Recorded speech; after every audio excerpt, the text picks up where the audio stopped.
Walang kuwenta ang babaeng iyon, Chantal. Isang linta mula sa tondo na sadyang idinikit ang sarili sa pamilya ko para makaahon sa putik. Para siyang makinang hindi napapagod.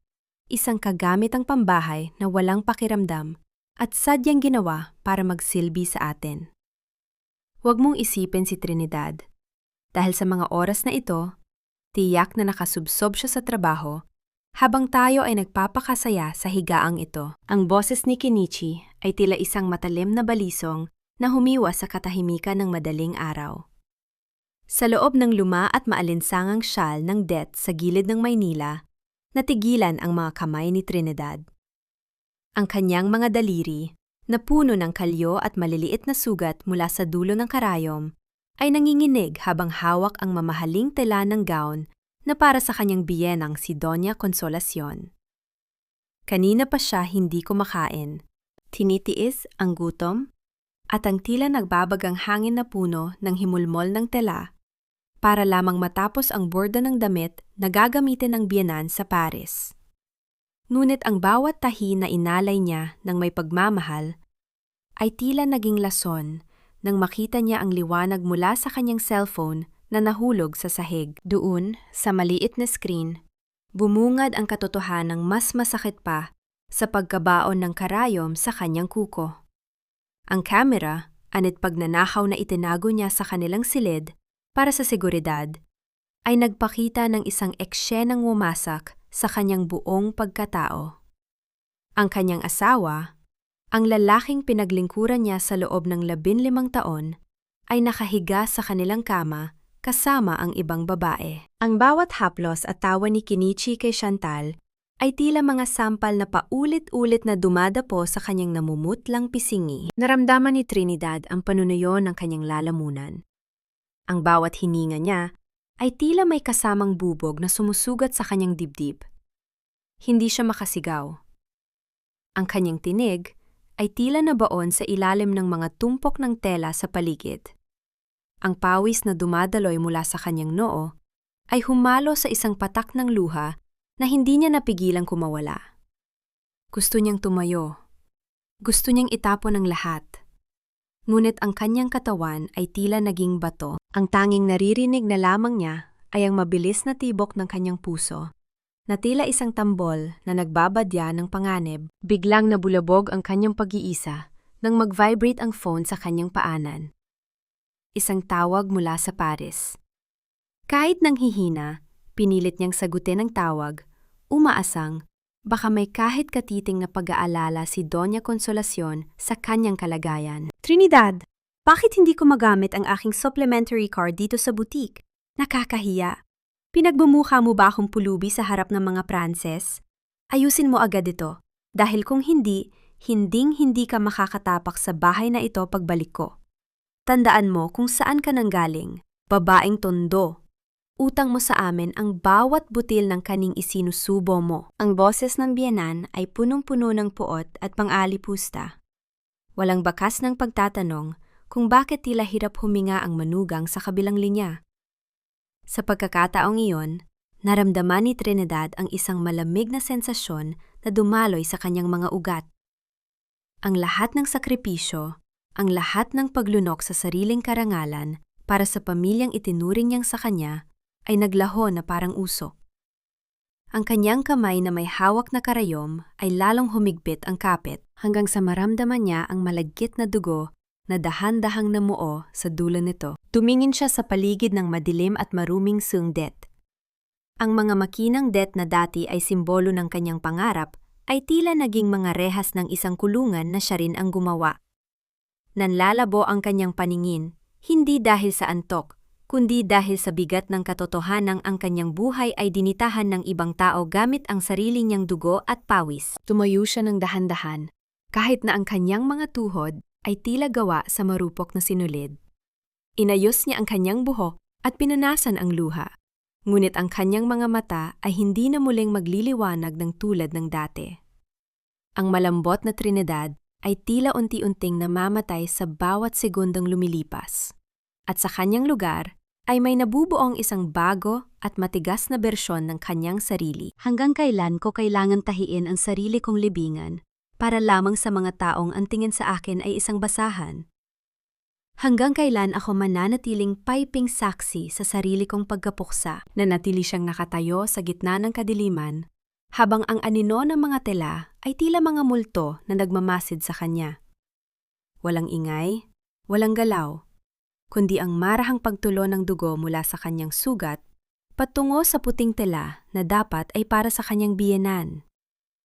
Isang mansa na hindi na kailanman mabubura, isang tanda ng pagtatapos ng kanyang pagiging bulag. Ang utang na loob ay hindi lamang isang simpleng pasasalamat. Para kay Trinidad, ito ay isang tanikalang ginto na unti-unting sumasakal sa kanyang leeg sa loob ng 15 taon. Habang pinagmamasdan niya ang pulang mansa ng dugo sa puting tela, biglang bumalik sa kanyang gunita ang imahe ng kanyang ama sa tondo. Isang matandang lalaking uod na ang balat dahil sa hirap, ngunit may gintong kamay sa paghahabi. Naalala niya ang araw na lumapit si Doña Consolacion, suot ang kanyang mga perlas at ang peking ngiti ng isang tagapagligtas. "Huwag kang mag-alala, Trinidad," sabi nito noon. "Ako ang bahala sa lahat ng utang ng ama mo, basta't ibigay mo sa akin ang iyong katapatan." Ang akala ni Trinidad ay kaligtasan yon. Ngunit yun pala ay ang simula ng kanyang pagkakabilanggo. Kinuha ni Trinidad ang isang basang basahan at dahan-dahang lumuhod sa sahig ng sungdet. Pinunasan niya ang bawat bakas ng dugo ng may matinding ingat, tila ba binubura niya ang ebidensya ng sarili niyang pagdurusa? Ayaw niyang makita ng sinuman ang kanyang panghihina. Para sa pamilya ni Kenichi, ang kahinaan niya ay pagkakataon para lalo siyang apakan. Habang kumikilos, muling tumunog ang kanyang tablet para sa isang video call. Ang muka ni Doña Consolacion ay lumitaw, nasa loob ng isang marangyang hotel sa Paris. May hawak na baso ng alak. Siguraduhin mong walang kahit isang hibla ng sinulid ang lumampas sa suka, Trinidad. Pagtataray ng matanda. Ang mga kaibigan ko rito ay tinitingala ako dahil sa galing ng aking kumpanya. Huwag mong kakalimutan na kung hindi dahil sa apelyidong ibinigay namin sa iyo, hanggang ngayon ay naglalako ka pa rin ng basahan sa kalsada. You are nothing without the Villarreal name. Kaya magpasalamat ka at dumanas ng konting hirap dahil bayad yan sa utang mo sa amin. Hindi sumagot si Trinidad. Nanatili siyang nakayuko habang ang kanyang mga kuko ay bumaon sa basahang hawak niya. Ang bawat salita ng biyenan ay tila mga latigo na humahagupit sa kanyang likuran. Ngunit sa pagkakataong ito, hindi na siya nakaramdam ng takot. Ang takot ay napalitan ng isang malamig na pot na unti-unting nagpapatigas sa kanyang puso. Nang matapos ang gabi, bumalik si Trinidad sa kanilang malaki ngunit malamig na mansyon sa Makati. Pagpasok niya sa kanilang silid, bumungad sa kanyang amoy ng alak at ang matapang na halimuyak ng bulaklak. Isang pabangong hindi kanya. Nakahiga na si Kenichi, nakapikit ang mga mata, ngunit alam ni Trinidad na gising ito. "Gabi ka na naman," malamig na sabi ni Kenichi, nang hindi man lang tumitingin sa kanya. "You look terrible, Trinidad. Bakit hindi mo kayang maging katulad ng ibang asawa na laging maayos ang hitsura pagdating ng asawa nila? You're so boring." Siguro ay tama si Mommy. Masyado kitang pinalayaw.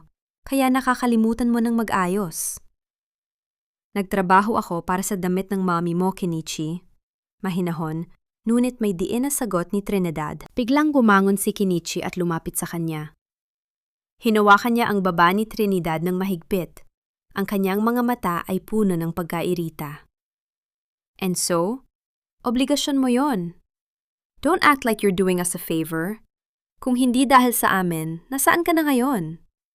You should be grateful na ako ang napangasawa mo at hindi kung sinong kargador sa tondo. You're lucky I still come home to you." Binitiwan ni Kenichi ang kanyang baba ng may puwersa, sapat para mapaling ang kanyang ulo. Pagkatapos ay pumasok ang lalaki sa banyo, iniwan si Trinidad na nakatayo sa gitna ng dilim. Narinig niya ang pagbukas ng shower, ang tunog ng tubig na bumabagsak sa sahig, ay tila pumapawi sa lahat ng ingay sa labas. Ngunit sa gitna ng katahimikang iyon, napansin ni Trinidad ang isang bagay. Ang pinto ng maliit na vault sa gilid ng cabinet ni Kenichi ay hindi lapat. Marahil dahil sa pagmamadali o kalasingan, nakalimutan itong i-lock ng kanyang asawa. Dahan-dahang lumapit si Trinidad. Ang kanyang puso ay tumitibok ng mabilis. Tila may isang boses sa loob niya na nagsasabing ito na ang pagkakataon. Hinawakan niya ang bakal na pinto ng vault at dahan-dahan itong binuksan. Sa loob, sa ilalim ng mga dokumento ng kumpanya at mga alahas, ay isang kulay asul na folder. Kinuha niya ito at binuksan sa ilalim ng malamlam na liwanag ng lamp sa tabi ng kama. Doon, nakita niya ang isang medical report na may petsa 5 taon na ang nakalilipas. Ang pangalan sa itaas ay Kenichi Villarreal. Habang binabasa ang mga terminong medical, ang kanyang mundo ay tila muling tumigil sa pag-ikot. Ang salitang azoospermia ay malinaw na nakasulat. Isang kondisyon kung saan ang isang lalaki ay hindi kailanman magkakaroon ng anak. Naniga si Trinidad. Sa loob ng 5 taon, pinaramdam sa kanya ng pamilyang ito na siya ay isang tuyo at baog na babae. Na siya ay isang sumpa sa pamilya dahil hindi siya makapagbigay ng tagapagmana. Naalala niya ang mga mapapait na herbal na pinainom sa kanya ni Doña Consolacion, ang mga kahihiyang dinanas niya sa harap ng kanilang mga kamag-anak, at ang mga gabing iniyakan niya dahil sa pag-aakalang siya ang may pagkukulang. Isang mahinang tawa ang kumawala sa mga labi ni Trinidad. Isang tawang puno ng pait at sakit. Hawak niya ang katotohanang wawasak sa buong karangalan ng pamilyang Villarreal. Ang lalaking laging nagsasabi sa kanya na siya ay walang kuwenta ay siya palang may malaking kakulangan. Narinig niya ang pagpihit ng doorknob ng banyo. Mabilis na isinara ni Trinidad ang vault at itinago ang folder sa ilalim ng kanyang suot na makapal na jacket. Tumalikod siya at tumingin sa bintana. Pinagmamasdan ang mga ilaw ng lungsod habang ang kanyang mga mata ay naniningkit sa galit. Ang bawat kasinungalingan ay may katapusan.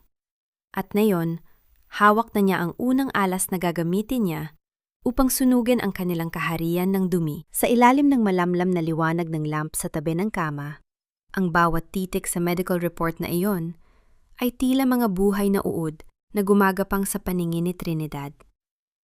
Ang salitang azoospermia ay hindi lamang isang terminong medikal. Ito ay isang hatol na nagpabagsak sa 15 taon ng kanyang pagtitiis. Ang bawat pahina ay naglalaman ng katotohanang matagal nang itinago sa kanya. Ang kanyang asawa, ang makapangyarihan at mapagmataas na si Kenichi Villarreal ay baog. Tila kumalik ang kanyang gunita sa isang hapunan 3 taon na ang nakalilipas, nang ang buong angka ng mga Villarreal ay nagtipon-tipon para sa kaarawan ni Doña Consolacion. Naalala ni Trinidad ang bawat matatalim na tingin ng mga kamag-anak, ang mga bulungan na tila mga bubuyog sa kanyang pandinig, at ang malakas na boses ng kanyang biyenan na sadyang ipinarinig sa lahat. Sayang ang kagandahan ng mansyon na ito kung wala namang batang tatakbo rito, sabi ni Doña Consolacion habang nakatingin ng direkta kay Trinidad. Minsan talaga, kahit anong pilit mong linisin ang isang ligaw na halaman mula sa tondo, hindi mo pa rin ito mapapabunga. Ang lupang kinalakihan niya ay tuyo at walang sustansya. Ipinagdasal ko na sana ay nagdala siya ng swerte, pero tila baog na sinapupunan ang dinala niya sa pamilyang ito. Noong gabing iyon, walang ginawa si Kenichi, kundi ang tumungo at uminom ng alak, hinahayaan ng kanyang ina na yurakan ang pagkatao ni Trinidad. Walang salita ng pagkatanggol, walang haplos ng pag-aalo. Hinayaan niyang pasanin ni Trinidad ang lahat ng kahihiyan para lamang maitago ang sarili niyang kakulangan. Naramdaman ni Trinidad ang isang mainit na luhang gumuhit sa kanyang pisingi. Ngunit agad niya itong pinunasan. Hindi ito luha ng lungkot, kundi luha ng matinding pagkasuklam. Naalala niya ang mga mapapait na tsaang ipinipilit sa kanya ni Doña Consolacion tuwing umaga. Ang mga masasakit na procedure sa ospital na kailangan niyang pagdaanan dahil siya ang may problema. At ang bawat gabing itinuturing siya ni Kenichi na parang isang kagamitang depekto. Dahan-dahan siyang tumayo at lumapit sa harap ng malaking salamin sa kanilang silid. Doon, pinagmasdan niya ang kanyang sarili. Hindi bilang asawa ng isang Villarreal, kundi bilang ang babaeng nawala sa loob ng 15 taon. Nakita niya ang mga matang laging may bahid ng paghingi ng paumanhin. Ang mga balikat na tila laging may pasa na mabigat na dalahin. Itinaas niya ang kanyang kamay at hinawakan ang kanyang sariling refleksyon. Patawad, Trinidad. Bulong niya sa sarili sa gitna ng katahimikan ng gabi. Patawad, dahil hinayaan kong maniwala ka na ikaw ay kulang. Patawad, dahil pinayagan kong sirain nila ang iyong loob. Sa bawat salitang binitiwan niya, tila may isang malaking batong natatanggal sa kanyang dibdib. Ang dating malambot na aura ng kanyang muka ay unti-unting napalitan ng isang determinasyong tila bakal na dumaan sa apoy. Mabilis niyang kinuha ang kanyang phone at kinuhaan ng litrato ang bawat pahina ng medical report. Pagkatapos, ay maingat ding ibinalik ang folder sa loob ng vault ni Kenichi. Tinitiyak na walang kahit anong bakas na ginalaw ito.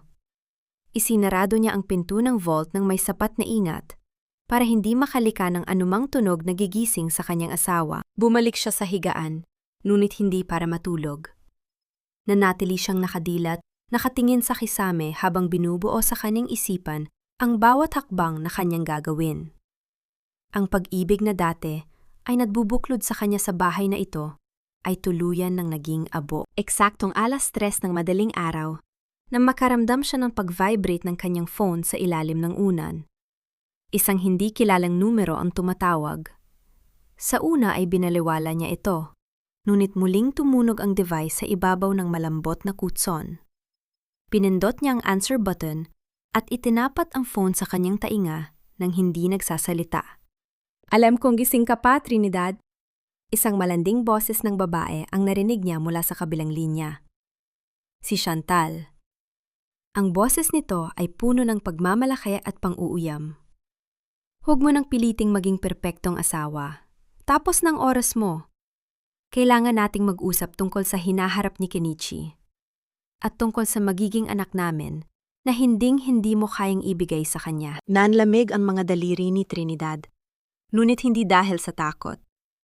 Isang mapait na ngiti ang sumilay sa kanyang mga labi habang nakatingin sa natutulog na si Kenichi sa kanyang tabi. Ang kasinungalingan ay lalong lumalalim at alam niyang oras na para hiilahin ang lahat pababa sa kanilang sariling hukay. Magkano ba ang kailangan mo para tuluyan mo ng iwan si Kenichi? Sabihin mo lang ang presyo at gagawan ko ng paraan. Dahil sa totoo lang, Trinidad, nakakaawa ka na. Para kang isang luma at kupas na kortina sa isang palasyo. Hindi na bagay, pero naroon pa rin dahil sa nakagawian. Ang boses ni Chantal ay tila isang malamyos na musika na may dalang lason habang nakaupo sila sa loob ng isang eksklusibong garden cafe sa Makati. Ang paligid ay puno ng mga naggagandahang bulaklak at ang malamig na hangin mula sa aircon ay humahaplos sa balat. Ngunit para kay Trinidad, ang bawat sandali ay tila pagpapakulo sa kanya sa sariling ang galit. Pinagmasdan niya ang babaeng nasa harap niya. Suot ni Chantal ang isang kulay asul na dress na tila gawa sa seda at sa kanyang daliri ay kumikinang ang isang diamond ring. Isang disenyong matagal lang pinang-arap ni Trinidad na gawin para sa kanyang sariling anibersaryo. Ngunit na yon ay nasa kamay na ng iba. Hindi agad sumagot si Trinidad. Hinawakan niya ang kanyang tasa ng tsaa. Naramdaman ang init nito na unti-unting lumilipat sa kanyang nanglalamig na mga daliri. Tumingin siya sa mga mata ni Chantal na tila naghahanap ng kahit katiting na hiya. Ngunit wala siyang nakita, kundi ang mapang-aping tagumpay. Hindi pera ang kailangan ko, Chantal, mahinahon na sabi ni Trinidad. Bagamat sa loob niya ay tila may isang bagyong namumuo. Ang asawa ko ay hindi isang kagamitan na pwedeng bilhin at ibenta. 15 taon kaming magkasama. May mga bagay kaming pinagsaluhan na hinding-hindi mo mauunawaan. Isang malakas na tawa ang kumawala sa mga labi ni Chantal Isang tunog na tila kumakalmot sa pandinig ni Trinidad. Shared memories? Trinidad, be realistic. Ang tanging pinagsaluhan nyo ay ang katahimikan at ang kabiguan mong maging isang ganap na babae para sa kanya. Look at this. Dahan-dahang inilabas ni Chantal ang isang puting sobre mula sa kanyang mamahaling bag at inilapag ito sa ibabaw ng lamesa. Gamit ang kanyang mahahabang kuko na may makintab na polish, itinulak niya ito palapit kay Trinidad. Sa loob ng sobre ay isang ultrasound result. Isang itim at puting imahe na nagpapakita ng isang maliit na tuldok sa loob ng isang sinapupunan. I'm 6 weeks pregnant, Trinidad. Nakangiting sabi ni Chantal, habang ang kanyang mga mata ay nanunuot sa reaksyon ng kaharap. Ito ang regalong hinding-hindi mo naibigay kay Kimichi. Ito ang dahilan kung bakit kahit anong tahi mo ng mga gown para sa pamilya niya, hinding-hindi ka magiging sapat. Isang tagapagmana, Trinidad. Isang anak na magdadala ng pangalang Villarreal. Ngayon, sabihin mo sa akin, sino sa atin ang dapat na umalis? Naramdaman ni Trinidad ang biglang pagtigil ng pintig ng kanyang puso. Ang paligid ay tila naglaho, at ang tanging nakikita na lamang niya ay ang pekeng ebidensya sa harap niya. Isang mapait na sikdo ng tawa, ang muntik ng kumawala sa kanyang lalamunan. Gusto niyang isigaw kay Chantal ang katotohanang natuklasan niya sa vault ni Kenichi kagabi. Gusto niyang sabihing imposibleng maging anak yon ng kanyang asawa dahil si Kenichi ay baog. Ngunit pinigilan niya ang kanyang sarili. Ang kanyang mga daliri ay mahigpit na nakakapit sa ilalim ng lamesa hanggang sa maramdaman niya ang sakit ng kanyang sariling mga kuko sa kanyang balat. Hindi pa ito ang oras. Kailangan niyang maging matalino.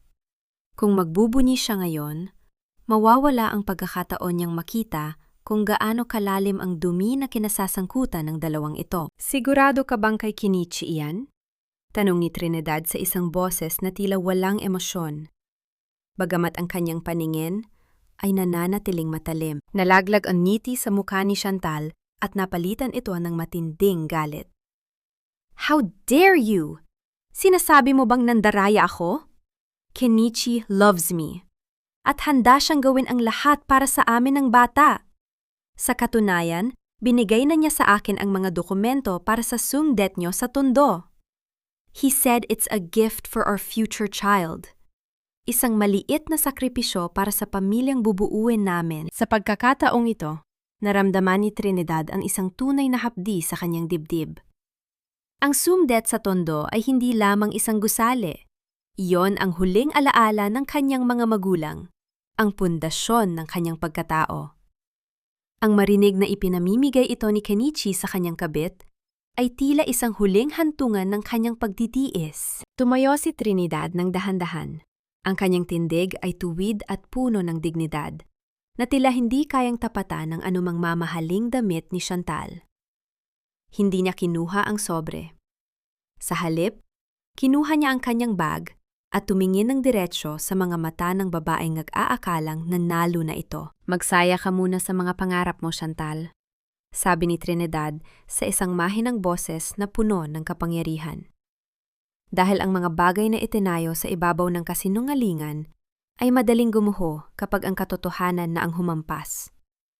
At tandaan mo ito, hinding-hindi mo makukuha ang Tondo.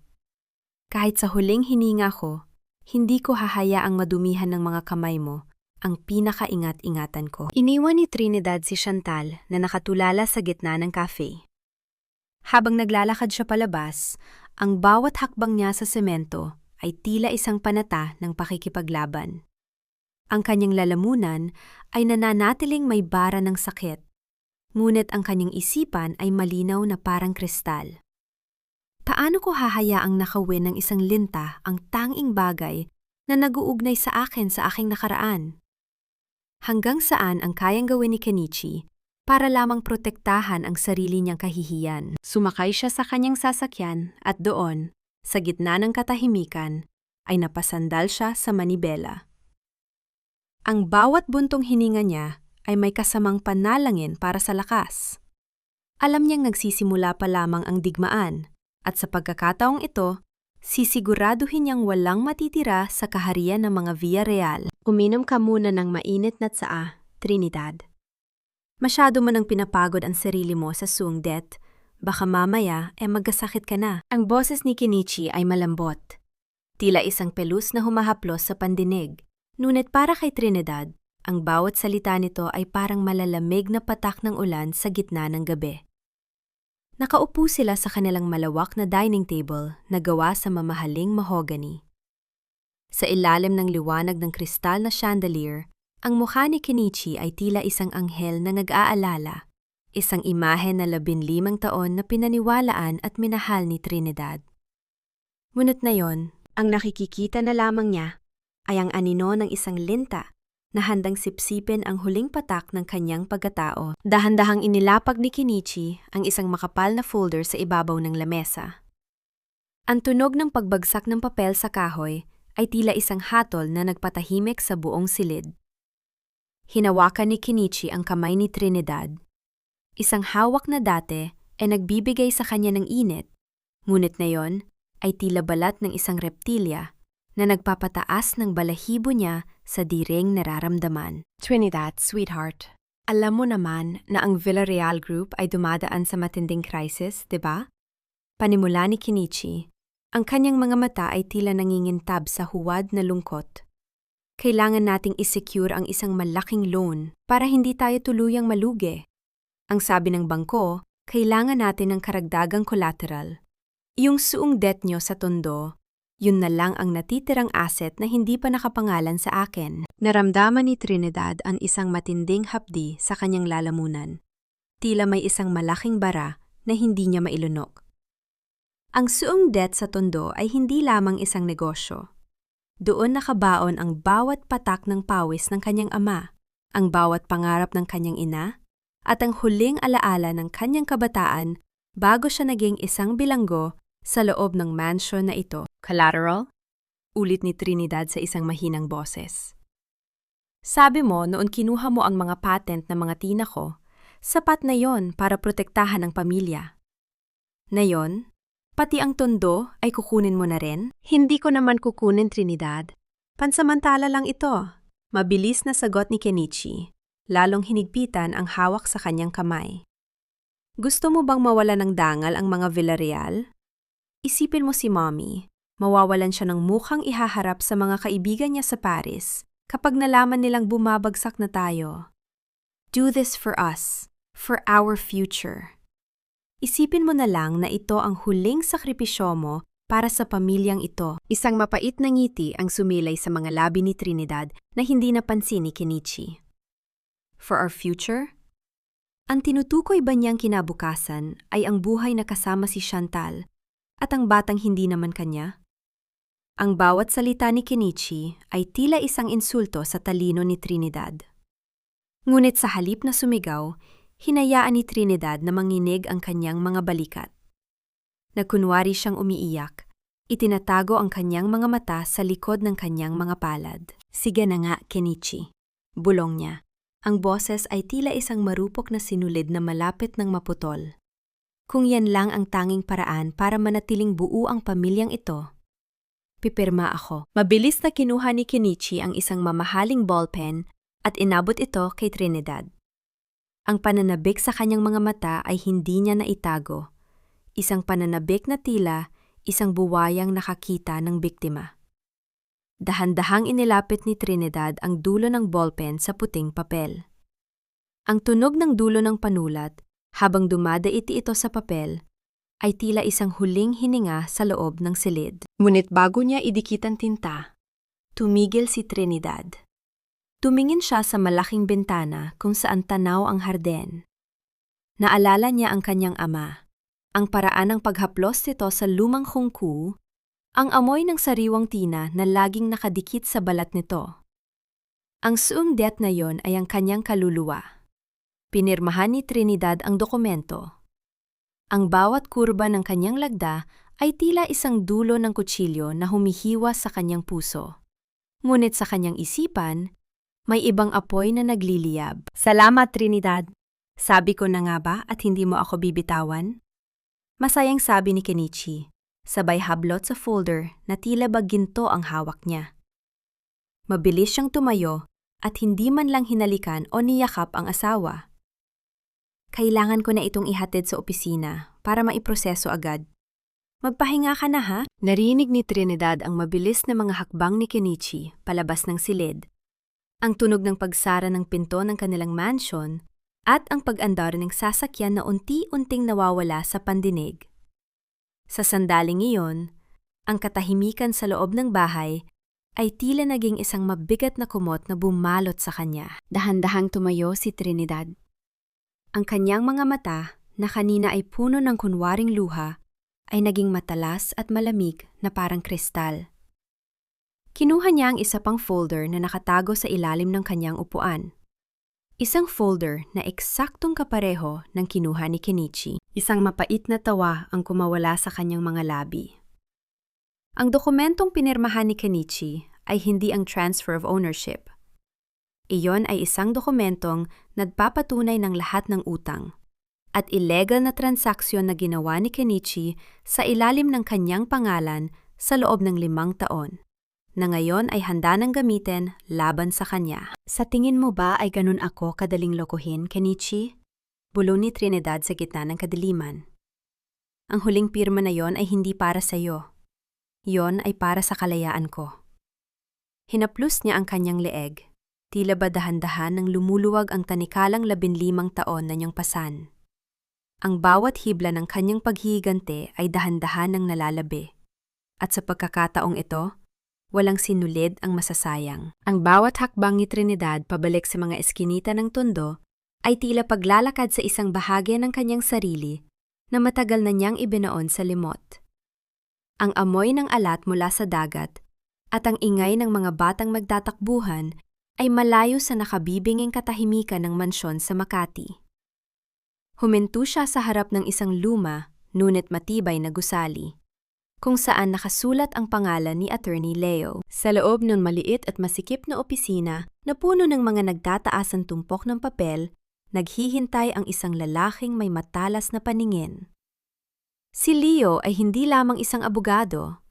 Siya ang batang tinulungan ng ama ni Trinidad noong wala pa itong pambayad sa matrikula. Ang bawat aklat sa silid na yon ay tila saksi sa utang, na loob na ngayon ay handa na niyang bayaran. Trinidad, sigurado ka na ba sa gagawin mo? Tanong ni Leo habang maingat na sinusuri ang mga litrato ng medical report ni Kenichi at ang mga dokumentong palihim na nakuha ni Trinidad. Ang kanyang boses ay malalim at puno ng pag-aalala. Tila isang kuya na handang makipaglaban para sa kanyang kapatid. Wala na akong babalikan, Leo, sagot ni Trinidad. Ang kanyang mga kamay ay nakapatong sa ibabaw ng lumang lamesang kahoy. Ang kanyang mga daliri ay hindi na nanginginig. 15 taon akong naging bulag. Ngayon, gusto ko nang makita nila ang bawat hibla ng dumi na itinago nila sa ilalim ng kanilang mga mamahaling carpet. Huminga ng malalim si Leo at inilapag ang kanyang salamin. Batay sa mga dokumentong ito, hindi lang pagtataksil ang kasalanan nila. Ang biyenan mo, si Doña Consolacion, ay gumagamit ng mga dummy accounts para ilabas ang pondo ng kumpanya patungong Paris. Ito ang dahilan kung bakit nagigipit ang kumpanya at hindi dahil sa mahinang benta. Ninanakawan nila ang sarili nilang negosyo at ang balak nila ay ipasa sa iyo ang lahat ng pananagutan kapag pumutok na ang balita. Naramdaman ni Trinidad ang panlalamig ng kanyang batok. Ang bawat pirasa ng puzzle ay dahan-dahang nabubuo. Ngunit may mas matindi pang ibinunyag si Leo. May nakalap din akong impormasyon mula sa mga tauhan sa loob ng inyong bahay. Pagpapatuloy ni Leo, ang kanyang tinig ay lalong bumaba. Kenichi and Chantal are setting you up. Balak nilang kumuha ng isang lalaki, isang trabahador sa sungdet, para palabasin na may relasyon kayo. Gusto nilang makuha ang moral ground para mapawalang bisa ang kasal ninyo nang hindi ka nakakakuha ng kahit isang sentimo at higit sa lahat, para makuha nila ang sungdet sa tondo ng walang kahirap-hirap. Isang mapait na ngiti ang sumilay sa mga labi ni Trinidad. Naalala niya ang bawat sermon ni Doña Consolacion tungkol sa dangit at puri. Ang lahat pala ng iyon ay bahagi lamang ng isang madilim na dula-dulaan kung saan siya ang nakatakdang maging kontrabida sa dulo. Salamat, Leo. Ngayon, alam ko na kung saan sila lulubog, sabi ni Trinidad. Sa sandaling iyon, ang tanging tunog sa loob ng silid ay ang mahinang pag-ikot ng lumang electric fan na tila sumasabay sa mabigat na pag-iisip ni Trinidad. Hinawakan ni Leo ang balikat ni Trinidad bago ito tumayo. Ang ama mo ay isang mabuting tao, Trinidad. Palagi niyang sinasabi na ang pinakamatibay na tela ay hindi iyong pinakamakapal, kundi iyong dumaan sa pinakamahihigpit na pagsubok. Huwag kang susuko. Tumango si Trinidad, ang kanyang mga mata ay nagniningning sa bagong natuklasang pag-asa. Ngunit habang lumalabas siya ng gusali at naglalakad patungo sa kanyang sasakyan sa madilim na bahagi ng kalye, naramdaman niya ang isang kakaibang pakiramdam. Tila may mga matang nagmamasid sa kanya mula sa malayo. Sa loob ng isang itim na sasakyang nakaparada sa tapat ng opisina, isang lalaki ang dahan-dahang ibinaba ang kanyang window glass. Hawak nito ang isang camera na may mahabang lens. Ang bawat paggalaw ni Trinidad, ang bawat paghawak ni Leo sa kanyang balikat ay panandaliang nakuhaan ng liwanag mula sa lens ng camera. Tila isang mabilis na kidlat na kumukuha ng anyo sa dilim. Walang ingay, walang hinala, kundi ang mabilis na pagkuha ng ebidensya na gagamitin ni Kenichi upang baligtarin ang mundo ni Trinidad. Habang papaalis ang sasakyan ni Trinidad, ang lalaki sa loob ng itim na kotse ay nagpadala ng isang mensahe. Nakuha ko na ang kailangan natin. Handa na ang betag para sa asawa mo. Siguraduhin mong hindi siya magigising hanggang bukas ng umaga. Gusto kong makita siya ng buong mundo sa bisig mo. Hubad at walang laban. Kapag nakuha na ang mga litrato, tapos na ang laro para sa babaeng yon. Ang boses ni Kenichi ay tila isang malamig na bulong mula sa impyerno habang kausap ang isang hindi kilalang lalaki sa likod ng kanilang mansion. Hindi alam ni Kenichi na sa kabilang panig ng makapal na kurtina sa kusina, nakatayo si Trinidad. Hawak niya ang isang tray ng mga sariwang prutas na balak niya sanang ihain. Ngunit ang kanyang mga kamay ay tila naging yelo sa narinig. Ang tray ay marahang nanginginig sa kanyang pagkakahawak, ngunit pinilit niyang wag gumawa ng anumang tunog na makakakuha ng atensyon ng kanyang asawa. Naramdaman ni Trinidad ang isang matinding paninikip sa kanyang dibdib. Tila ba may 1,000 karayom na sabay-sabay na bumaon sa kanyang puso. Ang lalaking pinakasalan niya, ang lalaking pinag-alayan niya ng 15 taon ng kanyang buhay, ay nagpaplano na ngayon ng kanyang tuluyang pagkawasak. Ang hapdi ng pagkakataon ay tila isang mapait na lason na dumadaloy sa kanyang mga ugat. Sa kabila ng lahat ng alam niya, ang marinig ang direktang utos na yurakan ang kanyang puri ay tila isang huling hantungan ng kanyang pagkatao. Huminga siya ng malalim, pilit na pinapakalma ang mabilis na tibok ng kanyang puso. Tumingin siya sa mga prutas na inihanda niya ng may pag-iingat, isang simbolo ng kanyang pagiging maasikasong asawa na ngayon ay tila isang malaking mansa sa kanyang dangal.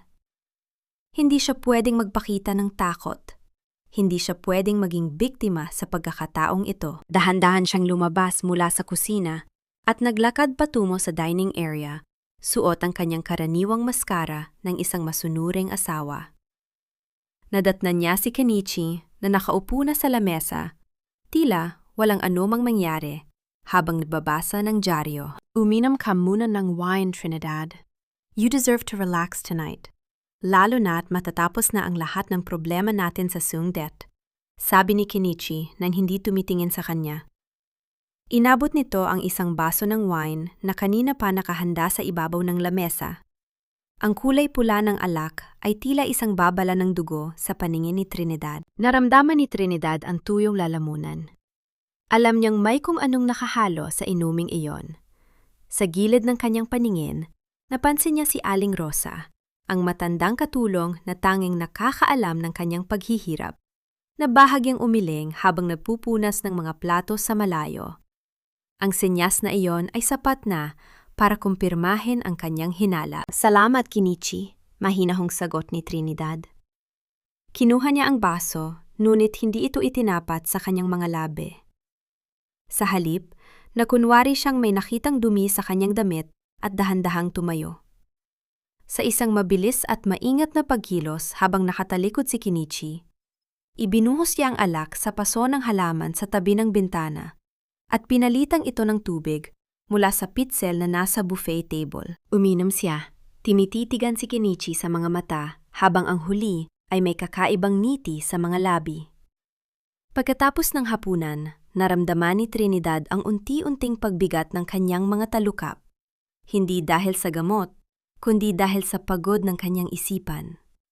Naglakad siya patungo sa kanilang silid, dahan-dahang humiga sa kama at ipinikit ang kanyang mga mata, naghihintay sa susunod na hakbang ng dula. Lumipas ang ilang oras ng katahimikan sa loob ng mansion.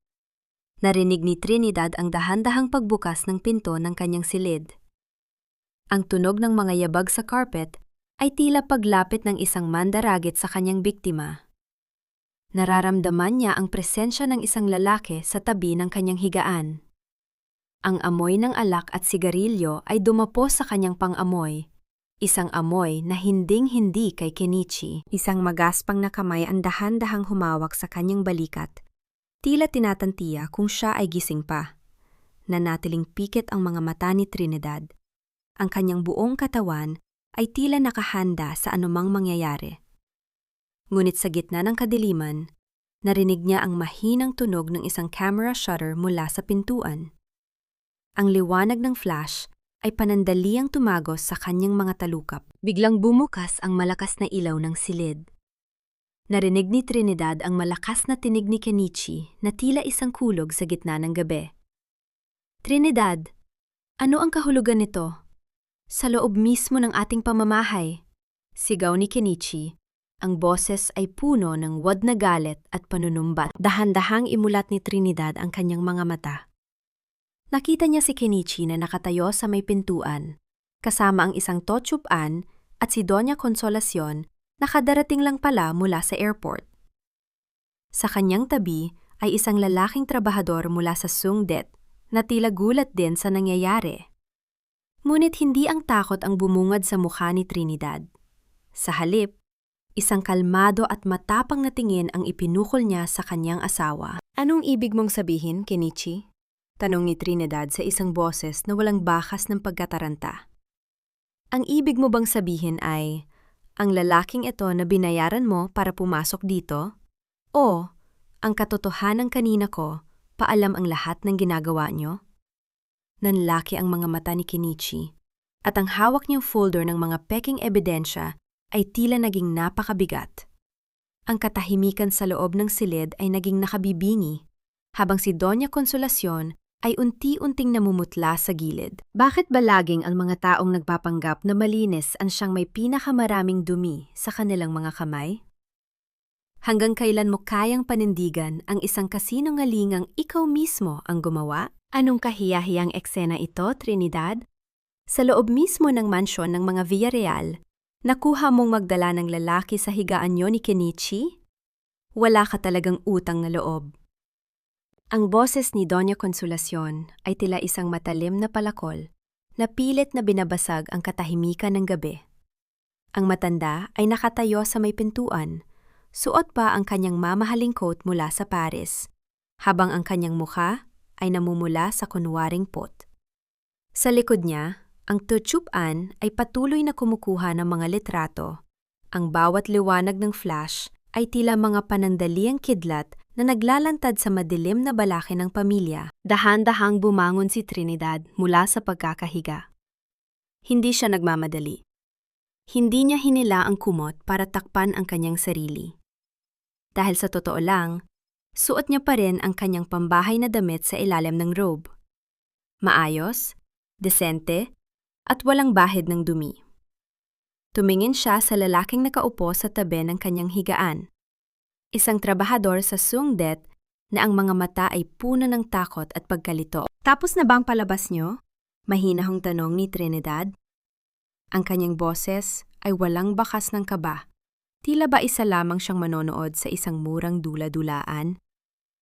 Kenichi, baka gusto mong bayaran na?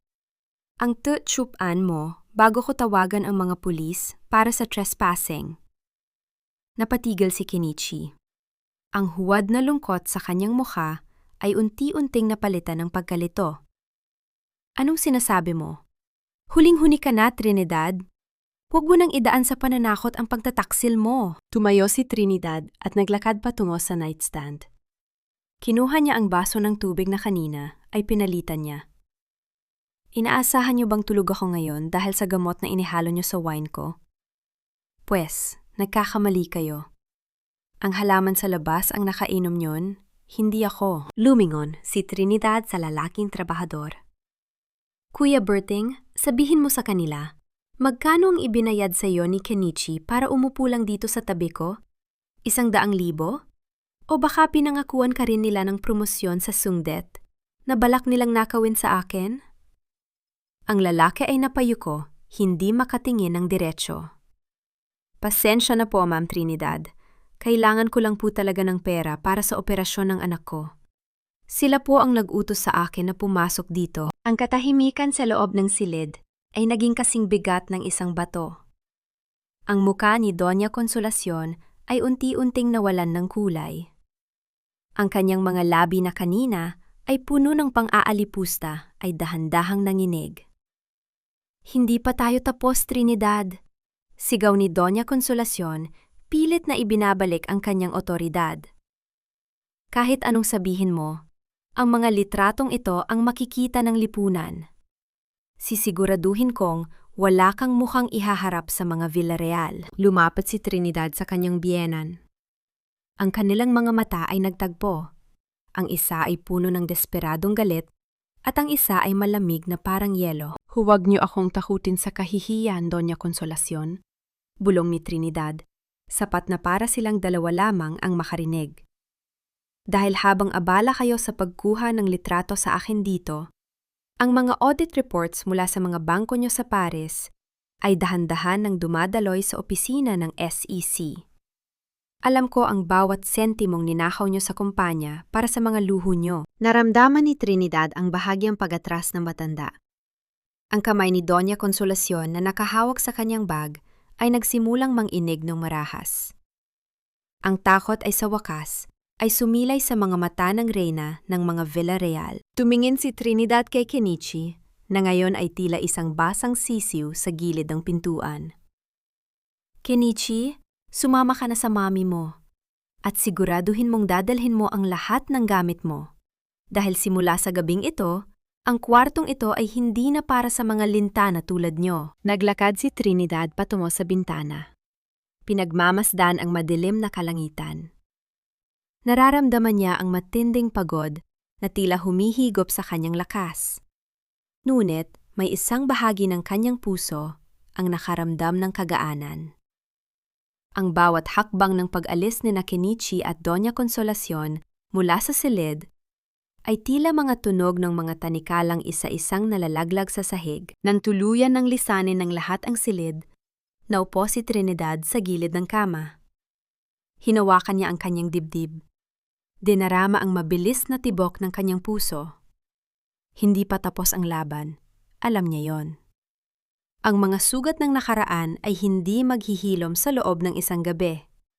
Ngunit sa unang pagkakataon, sa loob ng 15 taon, hindi siya natatakot sa dilim. Sapat na ba ang katotohanan para mapatumba ang isang kahariang gawa sa kasinungalingan? O ito pa lamang ang simula ng mas matinding unos? Pamanhin, Madame Villarreal. Ngunit ang inyong mga account sa aming sangay sa Paris ay pansamantalang naka-freeze dahil sa isang investigasyon tungkol sa money laundering at hindi otorisadong paglilipat ng pondo mula sa Pilipinas. Ang tinig ng bank manager mula sa kabilang linya ay tila isang malamig na hatol na nagpatahimik sa buong silid-almusalan. Hawak ni Doña Consolacion ang kanyang gintong kutsara, ngunit sa narinig ay dahan-dahang nanginig ang kanyang mga daliri hanggang sa mahulog ang kubyerto sa sahig. Ang tunog ng pilak na tumama sa mamahaling marmol ay tila isang hudyat ng pagtatapos ng kanyang marangyang mundo. Sa tapat niya, si Kenichi ay nakatulala, hindi man lang magawang uminom ng kape habang ang pawis ay dahan-dahang gumuguhit sa kanyang no. Sa kabilang dulo ng lamesa, si Trinidad ay tahimik na naghihiwa ng prutas. Ang bawat paggalaw ng kutsilyo sa ibabaw ng mansanas ay maingat at tumpak. Tila ba wala siyang naririnig na gulo?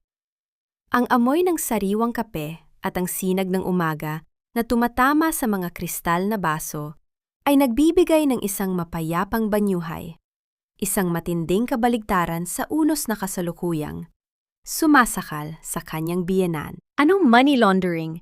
Hindi niyo ba kilala kung sino ako? Sigaw ni Doña Consolacion. Ang kanyang boses ay pumiyok sa takot na pilit niyang itinatago sa ilalim ng galit. I am a Villarreal. Ang pamilya namin ay may malinis na pangalan sa buong Maynila. At maging sa Europe.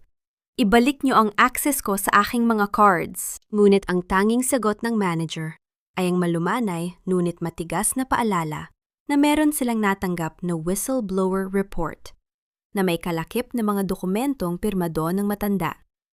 Naramdaman ni Doña Consolacion ang unti-unting pag-ikot ng paligid. Naalala niya ang mga huling araw niya sa Paris. Ang bawat pag-swipe niya ng card sa mga boutique ng Chanel at Hermes na tila walang katapusan. Ang bawat sulyap ng mga Pranses na elitista na tinitingala siya bilang reyna ng mga taga-Asya. Ang lahat ng iyon ay gumuho sa isang iglap. Sa kanyang isipan, nakikita na niya ang mga headlines sa mga social pages ng Maynila at Paris. The Great Villarreal Matriarch, a thief? Ang kahihiyan, ang hiya na higit pa sa kamatayan para sa isang tulad niya, ay dahan-dahang lumalamon sa kanyang pagkatao. Dahan-dahang inangat ni Trinidad ang kanyang paningin. Masyado yatang maingay ang umaga natin, Mama. Mahinahong sabi niya. Ang kanyang mga mata ay walang bakas ng awa. Tila ba pinagmamasta niya lamang ang isang pirasong tilang may mansa na hindi na kayang linisin. Sabi ko naman sa inyo kagabi, ang bawat sentimong inilabas niyo para sa inyong mga luho ay may katumbas na resibo. Akala niyo ba ay hindi ko napapansin ang bawat pagbawas niyo sa pondo na dapat ay para sa mga manggagawa sa tondo? Ikaw? Bulong ni Kenichi, ang kanyang mga mata ay nanlilisik sa pot. Ikaw ang gumawa nito, Trinidad. Sisirain mo ang sarili nating pamilya para lang sa paghihigante. Isang mapait na ngiti ang sumilay sa mga labi ni Trinidad. Pamilya? Kenichi, kailan niyo ba ako itinuring na pamilya? 15 taon akong naging makina niyo. 15 taon niyo akong ninakawan ng dangal, ng pera, at maging ng pagkakataong maging masaya. Ngayon, ibinabalik ko lang sa inyo ang lahat ng itinanim niyo. Tumayo si Trinidad at dahan-dahang inayos ang kanyang damit. Ang bawat hibla ng kanyang kasuotan ay tila nagdadala ng bagong kapangyarihan. Doña Consolacion, balita ko ay may mga kaibigan kayong naghihintay sa inyo sa Paris para sa susunod na charity ball. Paano na yan? Baka pati ang pamasahe niyo pabalik ay hindi nakayanin ng inyong mga cards. Narinig ang malakas na pagbukas ng gate ng mansyon. Ang tunog ng mga sasakyang humihinto sa labas at ang mabibigat na yabag ng sapato sa semento ay tila mga huling nota ng isang trahedya. Isang katulong ang mabilis na pumasok. Ang mukha ay putla sa takot. Ma'am, sir, may mga tao po sa labas. Mula po sa Bureau of Internal Revenue at may mga kasama pong pulis. May dala po silang search warrant para sa opisina at sa mansion. Ang katahimikan sa loob ng silid almusalan ay naging kasing lamig ng isang libingan. Napasandal si Doña Consolacion sa kanyang upuan. Ang kanyang mga mata ay nanlalabo, habang ang kanyang mahigpit na pagkakahawak sa gintong necklace ay dahan-dahang lumuwag. Ang bawat perlas na suot niya ay tila naging mga pait na nagpapaalala sa kanyang pagbagsak. Tumingin si Trinidad sa kanyang asawa na ngayon ay nanginginig ang buong katawan. Ang ganda ng umaga, diba, Kenichi? Ito ang unang araw ng katotohanan. Paano mo tatanggapin ang pagbagsak kung ang tanging alam mong gawin ay ang tumingin sa lahat ng mataas? Hanggang saan aabot ang iyong kapit sa isang koronang unti-unti nang matutunaw sa iyong ulo? Ayusin mo ang iyong sarili, Kenichi. Hindi pwedeng makita ng publiko na tayo ay naninghinig. Ang gabing ito ang magliligtas sa atin o ang tuluyang magbabaon sa atin sa limot. Ang boses ni Doña Consolacion ay tila isang tuyong dahon na pilit na pinatitigas sa gitna ng unos. Sa loob ng marangyang presidential suite ng isang hotel sa Makati, pilit na inaayos ng matanda ang kanyang mukha gamit ang makapal na makeup. Sinusubukang itago ang pamumutla at ang mga bakas ng puyat mula sa pagsalakay ng mga awtoridad sa kanilang mansyon kaninang umaga. Ang bawat haplos ng powder puff sa kanyang pisingi ay tila isang desperadong pagtatangka na takpan ang isang bitak sa isang pader na malapit ng gumuho. Sa kabilang bahagi ng silid, si Kenichi ay paulit-ulit na inaayos ang kanyang kurbata. Ngunit ang kanyang mga kamay ay patuloy na nanginginig. Ang bawat buntong hininga niya ay puno ng takot. Alam niyang ang anniversary gala ng Villarreal Group ay ang huling barahan nila. Kung makuha nila ang tiwala ng mga bagong investor ngayong gabi, baka may pagkakataon pa silang mabayaran ang mga utang at mapatigil ang investigasyon. Don't worry, Kenichi. I'm here. Ang ating anak ang magiging sentro ng atensyon ngayong gabi, sabi ni Chantal habang dahan-dahang lumalapit. Suot ang isang kulay gintong gown na tila sumisigaw ng karangyaan. Hinawakan niya ang tiyan niyang wala pa namang umbok, isang kilos na sadyang ginawa para ipaalala kay Kenichi ang kanyang ipanunungkal na tagapagmana. Samantala, sa isang maliit at tahimik na sulok ng hotel, si Trinidad ay nakatayo sa harap ng isang malaking salamin. Hindi siya suot ang gown na ipinatahi sa kanya ni Doña Consolacion. Sa halip, suot niya ang isang obra maestra na siya mismo ang naghabi. Isang modernong Filipiniana na gawa sa pinungtelang pinya na may mga disenyo ng mga bulaklak na tila nabubuhay sa bawat galaw ng liwanag. Ang bawat tahi ay simbolo ng kanyang paglaya at ang bawat hibla ay nagdadala ng amoy ng tondo. Ang amoy ng pagsisikap at tunay na dangal. Dahan-dahan niyang isinuot ang kanyang mga hikaw. Ang tunog ng maliliit na hiyas, habang tumatama sa isa't isa, ay tila isang banayad na musika sa kanyang pandinig. Wala na ang takot sa kanyang mga mata. Ang tanging naroon ay ang isang malamig at matalim na katalinuhan. Nang bumukas ang malalaking pinto ng Grand Ballroom, ang bawat mata ng mga elitista ng Maynila ay nakatuon sa pamilya Villarreal. Ang boses ng announcer ay tila isang trumpeta na nagbabadya ng pagdating ng mga hari at reyna ng industriya ng debt. Ngunit sa ilalim ng mga ngiti at palakpakan, ang amoy ng pagkabulok ay dahan-dahang kumakalat. Naglakad si Trinidad patungo sa gitna ng silid. Ang kanyang tindig ay tuwid at puno ng kapangyarihan. Nakita niya si Kenichi na abala sa pakikipag-usap sa isang malaking investor mula sa Japan. Lumapit si Trinidad na may tamis na ngiti. Ngunit ang kanyang boses ay tila isang malamig na hangin. Good evening, Mr. Tanaka. Bati ni Trinidad sa wikang Nihongo. Isang bagay na hindi alam ni Kenichi na pinag-aralan ng kanyang asawa sa loob ng 15 taon. Sana ay nag-enjoy kayo. Huwag kayong mag-alala sa mga bali-balita tungkol sa kumpanya. Ang katotohanan ay mas makulay pa kaysa sa mga telang nakikita nyo rito. Napatitig si Kenichi sa kanyang asawa. Ang pagtataka at kaba ay muling bumalik sa kanyang dibdib. Bakit tila kalmado si Trinidad? Bakit tila siya ang may hawak ng buong silid? Sa gitna ng programa, umakyat si Kenichi sa entablado para sa kanyang keynote speech. Ang liwanag ng spotlight ay nakatutok sa kanya. Ang bawat flash ng camera ay tila isang parangal sa kanyang tagumpay. Ngunit habang nagsisimula siyang magsalita tungkol sa integridad at legacy ng mga Villarreal, isang kakaibang pangyayari ang nagpatahimik sa lahat. Ang malaking LED screen sa likod ni Kenichi, na dapat ay magpapakita ng promotional video ng kanilang bagong proyekto, ay biglang nag-flicker. Ang makulay na mga imahe ng tela ay napalitan ng isang itim na background. Pagkatapos, isang tunog ng static ang bumalot sa buong ballroom. Tila isang babala ng isang paparating na pagsabog. Naramdaman ni Trinidad ang mabilis na tibok ng kanyang puso. Ito na ang sandali. Ang bawat sakripisyo, ang bawat gabi ng pag-iyak, at ang bawat patak ng pawis sa tondo ay humantong sa segundong ito.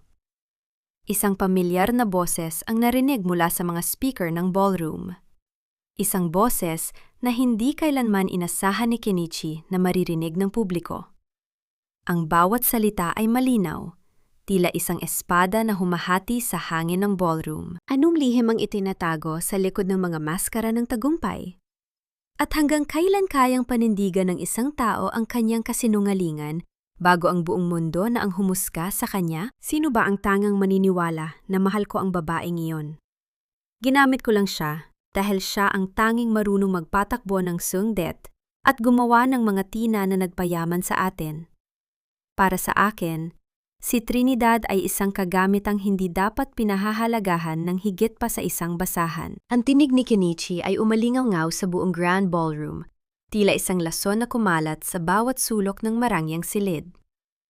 Ang bawat bisita ay natigilan, ang kanilang mga baso ng wine ay nanatili sa hangin, at ang katahimikan ay naging kasing lalim ng isang hukay.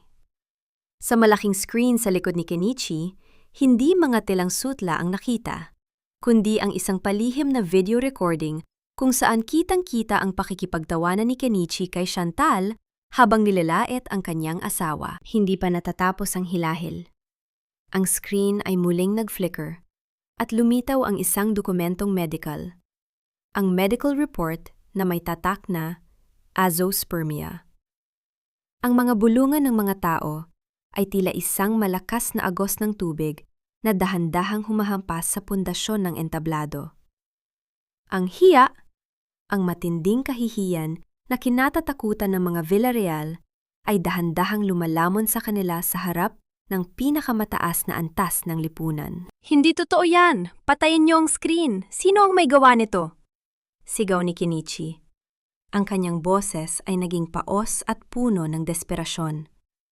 Sinubukan niyang hablutin ang mga cable sa gilid ng entablado, ngunit ang kanyang mga kamay ay nanginghinig ng husto na tila nawalan siya ng kontrol sa sariling katawan. Sa gilid ng entablado, si Doña Consolacion ay napahawak sa kanyang dibdib.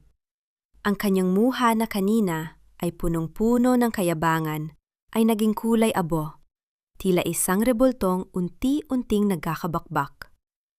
Ang bawat mata sa ballroom ay nakatitig sa kanya, hindi na may paghanga, kundi may matinding pagkasuklam at pangumutya.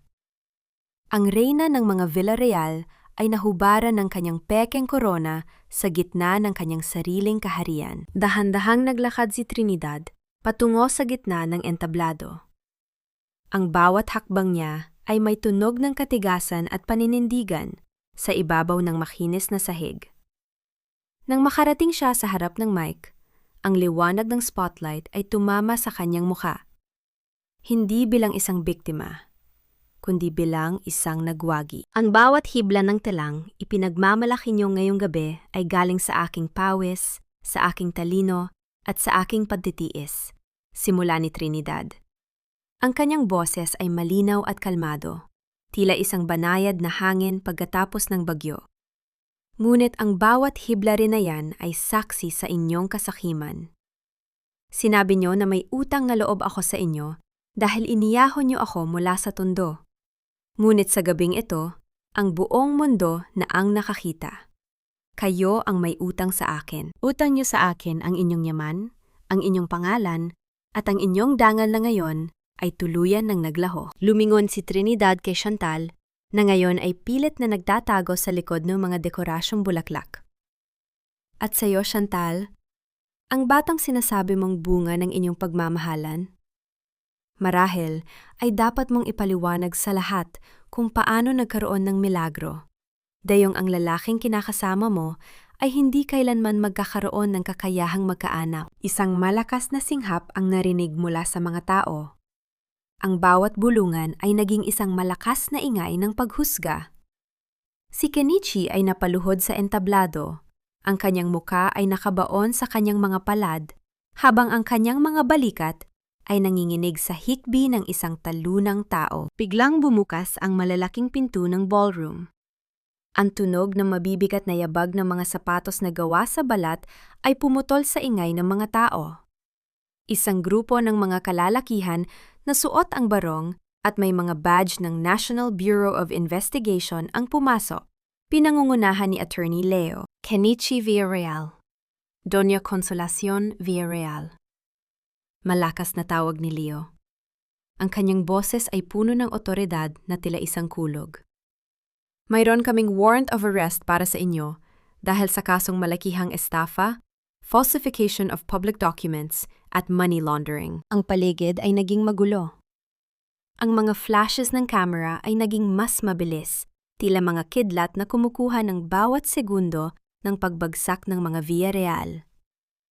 Naramdaman ni Trinidad ang isang malamig na kapayapaan na lumulukob sa kanya.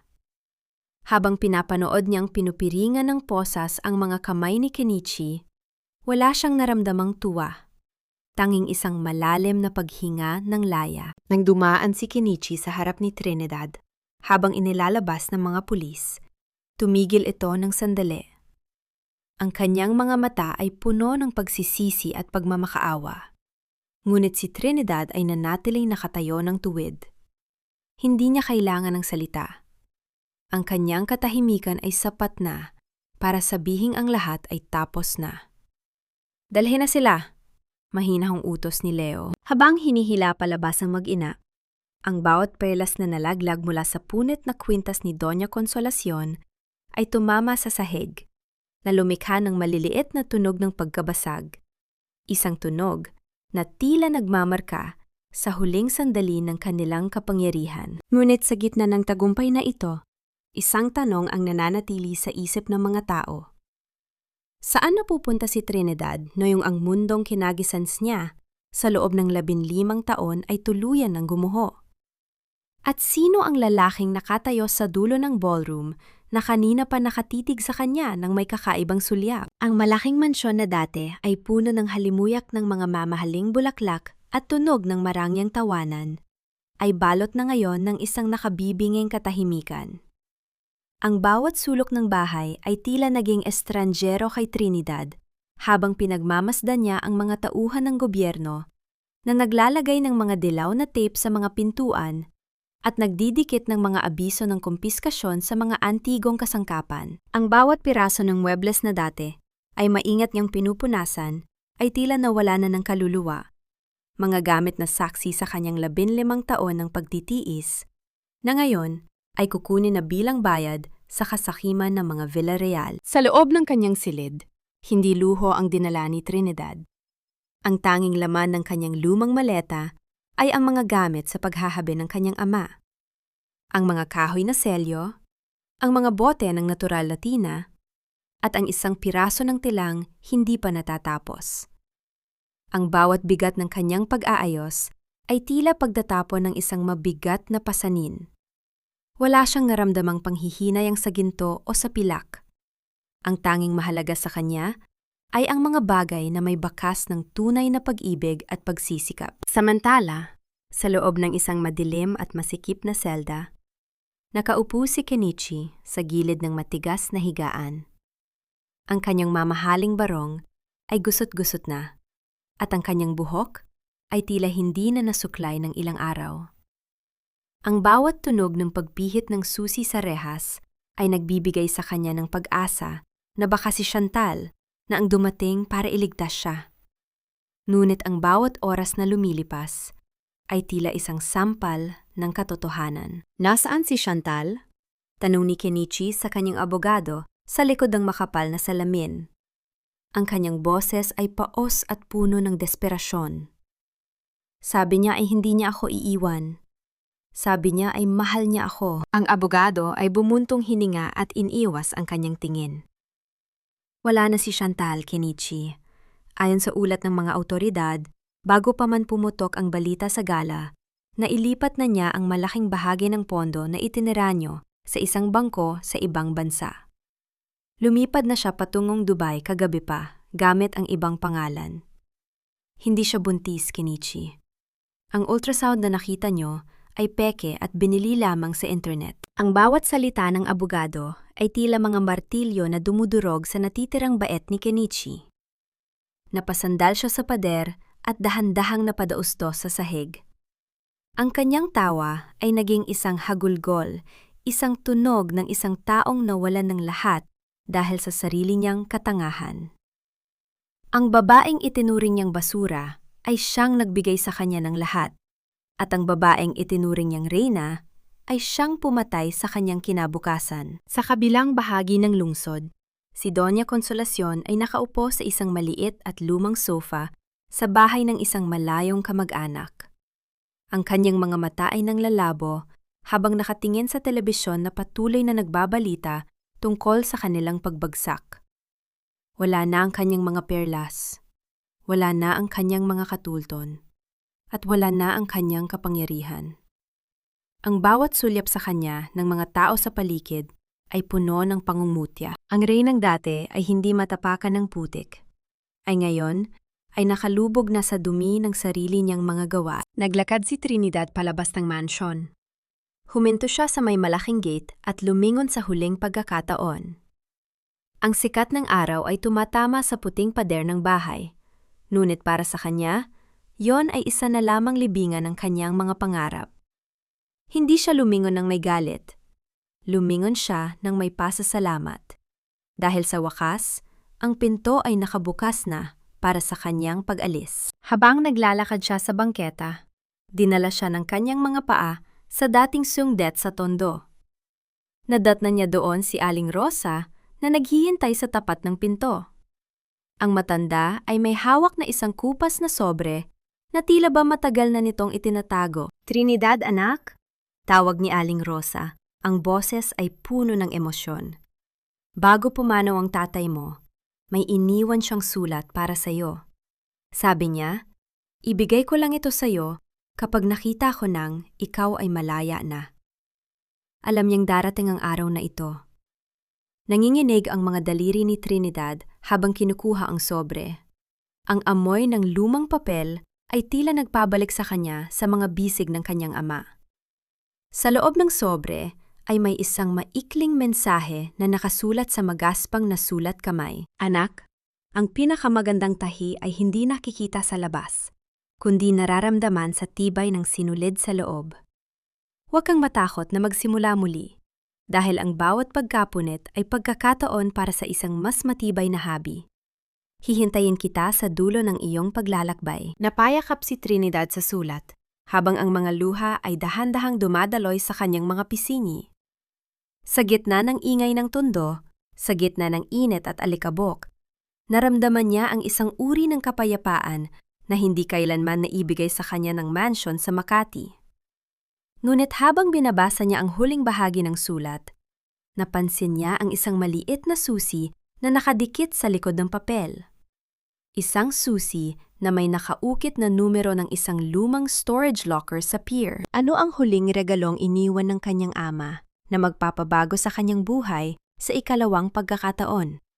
At handa na ba siyang harapin ang misteryong matagal nang nakabaon sa ilalim ng mga tumpok ng tela? Ang bawat hakbang ni Trinidad patungo sa pier ay tila isang paglalakbay pabalik sa panahon, kung kailan ang tanging kayamanan niya ay ang mga kwento ng kanyang ama tungkol sa dagat at sa mga telang naglalakbay sa buong mundo.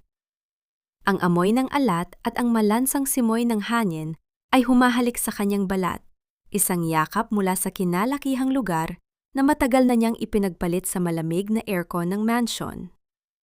Hawak niya ng mahigpit ang maliit na susi sa kanyang palad, nararamdaman ang bawat kanto nito na tila ba tumitibo kasabay ng kanyang puso. Nahanap niya ang lumang storage locker sa dulo ng isang madilim at maalikabok na warehouse.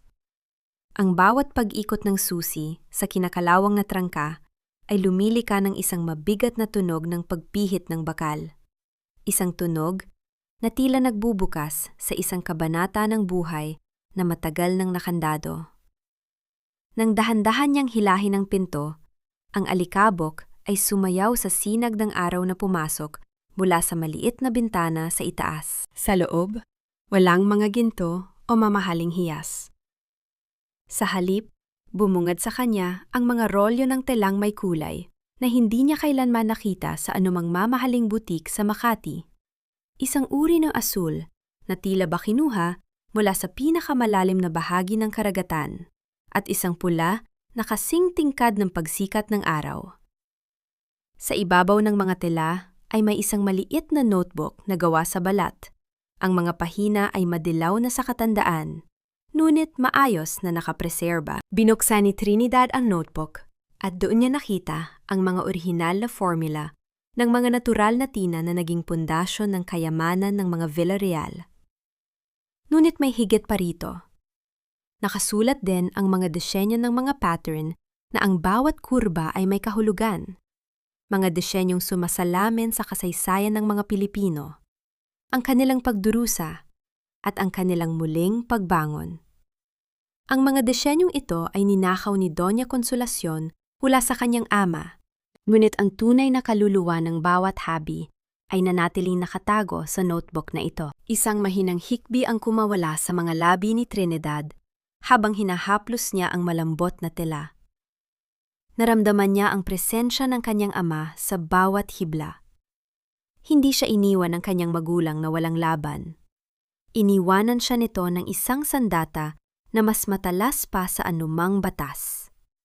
Ang sining at ang katotohanan ng kanilang pinagmulan. Sa sumunod na linggo, sa gitna ng ingay at alikabok ng tondo, muling binuksan ni Trinidad ang pintuan ng lumang suwangdet ng kanyang pamilya. Hindi siya nag-iisa. Sa kanyang tabi ay si Aling Rosa at ang 10 kababaihan mula sa komunidad. Mga nanay na hirap sa buhay, mga biyuda, at mga kabataang nagnanais na matuto. Hindi lang tayo basta maghahabi ng tela rito, sabi ni Trinidad sa harap ng mga kababaihan. Ang kanyang boses ay puno ng bagong determinasyon. Hahabi tayo ng ating sariling danggal. Ang bawat sentimong kikitain natin dito ay mapupunta sa inyong mga pamilya. Wala nang aalipusta sa atin dahil lang sa tayo ay mahirap. Ang bawat pagtama ng kahoy sa kungkumer ay lumilikha ng isang masayang ritmo na tila ba isang awit ng tagumpay. Ang amoy ng sariwang tina na gawa sa mga ugat at dahon ay muling bumalot sa paligid, isang amoy na nagbibigay ng pag-asa sa bawat isa. Ang mga kamay ni Trinidad, bagamat may mga bakas ng nakaraan, ay muling naging masigla sa paghawak sa sinulid. Isang hapon, habang abala ang lahat, isang marangyang sasakyan ang huminto sa harap ng suwangdet. Isang lalaking suot ang eleganteng suit ang bumaba, may hawak na isang business card na may tatak ng isang kilalang international fashion house mula sa New York. Pinagmasdan nito ang mga telang nakasampay sa labas, ang mga telang may kulay na tila ba kinuha sa langit at dagat. Nabalitaan ko ang tungkol sa iyong mga gawa, Miss Trinidad, sabi ng lalaki. Ang kanyang mga mata ay puno ng paghanga. Ang mga disenyong ito, mayroon silang kaluluwa na hindi ko nakita sa kahit saang bahagi ng mundo. Gusto naming dalhin ang iyong mga likha sa Paris Fashion Week sa susunod na buwan. Napatigil ang lahat sa paggawa. Ang katahimikan ay binalot ng matinding kaba at pananabik. Tumingin si Trinidad sa kanyang mga kasama, sa kanilang mga mukhang puno ng dumi at pawis, ngunit may ningning ng pangarap sa mga mata. Pagkatapos, tumingin siya sa larawan ng kanyang ama na nakasabit sa dingding. Paris? Bulong ni Trinidad. Isang mapait na ngiti ang sumilay sa kanyang mga labi habang naaalala ang kanyang biyenan. Nakakatawa ang tadhana. Doon din nagsimula ang aking pagdurusa at tila doon din magsisimula ang aking tunay na paglipad. Ngunit bago pa man siya makasagot sa alok ng lalaki, napansin ni Trinidad ang isang pamilyar na anino sa kabilang panig ng kalye. Isang lalaking nakasuot ng luma at maruming damit, tila isang pulubi na nagtatago sa dilim. Nang mag-abot ang kanilang mga mata, naramdaman ni Trinidad ang isang malamig na kurot sa kanyang puso. Ang mga matang iyon, ang mga matang puno ng inggit at puot, hinding-hindi niya malilimutan. Bakit tila may isang anino pa rin mula sa nakaraan ang pilit na humahabol sa kanya sa gitna ng kanyang pagbangon? At hanggang saan ang kayang gawin ng isang taong nawalan ng lahat para lamang sirain ang kaligayahang hindi na niya kailanman makukuha? Huwag mong dungisan ang lugar na ito ng iyong presensya, Kenichi. Ang bawat hibla dito ay gawa sa katapatan, isang bagay na hindi mo kailanman mauunawaan. Ang tinig ni Trinidad ay tila isang malinaw na kampana na umalingaw-ngaw sa loob ng sungdet, pumutol sa ingay ng mga hungkoy na kanina lang ay masiglang gumagalaw. Ang lalaking nakatayo sa may pintuan ay malayo na sa matikas na asawang nakilala niya sa loob ng 15 taon. Si Kenichi ay mukhang isang anino na lamang ng kanyang dating sarili. Gusot ang suot na lumang kamiseta, puno ng balbas ang muka, at ang kanyang mga mata ay lumubog na sa gitna ng puyat at pagkatalo. Nakalaya siya sa piyansa dahil sa tulong ng ilang natitirang koneksyon, ngunit ang kanyang hitsura ay mas malala pa sa isang bilanggo. Siya ay isang taong nawalan ng kaluluwa. Naramdaman ni Trinidad ang isang kurot sa kanyang dibdib. Ngunit hindi ito dahil sa pag-ibig o pananabik. Ito ay isang uri ng awa na nararamdaman ng isang tao para sa isang nasirang kagamitan na hindi na kayang ayusin. Hindi siya lumapit. Nanatili siyang nakatayo sa gitna ng mga telang may kulay asul at pula. Ang liwanag ng hapon ay tumatama sa kanyang mukha na tila isang gintong korona. Trinidad, sandali lang. Pagmamakaawa ni Kenichi. Ang kanyang boses ay nanginghinig at puno ng pait. Nagkamali ako. Nawala ang lahat sa akin. Si Mommy, ang kumpanya, si Chantal. Lahat sila ay iniwan ako. Ikaw lang ang tanging totoo sa buhay ko. Balik na tayo sa dati, Trinidad. Alam ko ang mga sekreto ng industriya. Pwede kitang tulungan sa pares. Isang mahinang tawa ang kumawala sa mga labi ni Trinidad. Isang tawang hindi puno ng galit, kundi ng isang malalim na pag-unawa sa kababawan ng lalaking nasa harap niya. Dahan-dahan niyang hinaplos ang tilang pinya na nakasabit sa kanyang tabi. Naramdaman ang bawat pino ng hibla nito na tila bayakap ng kanyang ama. Babalik sa dati, ulit ni Trinidad, habang ang kanyang mga mata ay nananatiling matatag. Ang tinutukoy mo bang dati ay ang 15 taon ng aking pagiging bulag? Ang 15 taon na itinuring mo akong basura habang ako ang nagpapayaman sa inyo? Kenichi, ang taong kinakausap mo ngayon ay hindi na ang babaeng tondo na nauto mo ng iyong mga matatamis na salita. Ang babaeng iyon ay matagal na nating inilibing sa ilalim ng mga dumi ng iyong kasinungalingan. Lumapit si Aling Rosa at ang iba pang mga kababaihan. Ang kanilang mga muka ay puno ng proteksyon para kay Trinidad. Sila ay tila isang kuta na nagbabantay sa kanilang reyna. Naramdaman ni Kenichi ang matinding bigat ng kanilang mga tingin. Mga tingin ng mga taong alam ang halaga ng paggawa at danggal. Umalis ka na, Kenichi, dagdag ni Trinidad. Ang kanyang boses ay naging malamig at pinal. Ang tagumpay ko ay hindi na para sa mga Villarreal. Ito ay para sa mga kamay na naghabi nito ng may pagmamahal. Wala ka ng lugar dito, maging sa aking alaala. Tumalikod si Kenichi. Ang kanyang mga balikat ay tuluyang bumagsak. Habang naglalakad siya palayo sa mga eskinita ng tondo, ang tunog ng kanyang mga dragging na hakbang sa semento ay tila isang malungkot na pagtatapos ng isang kabanata. Walang lumingon sa kanya. Ang tanging naririnig sa buong paligid ay ang muling pagsisimula ng ritmo ng mga hungkoy. Ang tunog ng paglika na mas malakas pa sa anumang pighati. Nang sumunod na araw, ang buong komunidad ng tondo ay nagtipon sa harap ng sungdet. May mga malalaking truck na naghihintay para kunin ang mga kahon ng tela na ipapadala sa Paris. Ang bawat kahon ay may tatak na, "Habi ni Trinidad." Isang pangalan ngayon ay simbolo na ng kalidad at katatagan. Naramdaman ni Trinidad ang init ng sikat ng araw sa kanyang balat, habang pinagmamasta niya ang kanyang mga kasama na nagkakapit-bisig. May mga luha ng kagalakan sa bawat mata, at ang tawanan ng mga bata sa paligid ay tila isang basbas mula sa langit. Hindi na siya ang babaeng nagtatago sa anino ng kanyang asawa. Siya na ang liwanag na nagbibigay ng pag-asa sa marami. Dahan-dahan niyang kinuha ang kanyang passport at ang maliit na notebook ng kanyang ama. Handa na siya. Hindi siya pupunta sa Paris para maglingkod sa isang biyenang mapang api, kundi para ipakita sa buong mundo ang ganda ng kulturang Pilipino na kinuha mula sa puso ng tondo. Para sa iyo ito, tatay.